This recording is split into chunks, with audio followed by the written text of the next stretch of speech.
Huwag niyo po sa akin iiwas yung bola. Ay, hindi talaga. Kaya, Iiwas talaga namin sa'yo. Oo, din. yun ang goal. Oo, Di ba naman kasi dito sa PBA, puputuhin mo hindi lang na ang lang palo namin.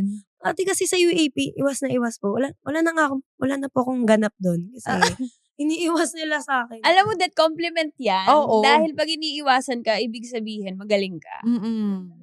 Iiwasan ka namin. Salamat. Oo, yan ang game Ba? plan. Kasi hindi po ako marunong mag-ano.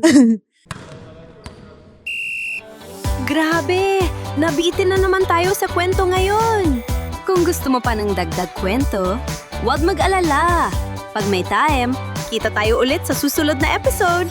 Grab a spot. Relax lang. At makitambay sa kwentuhan namin. Walang pressure. Chill lang. Follow us on YouTube, Spotify, at Apple Podcasts para mapakinggan ang buong episodes ng Ang Podcast ng Mga May Time.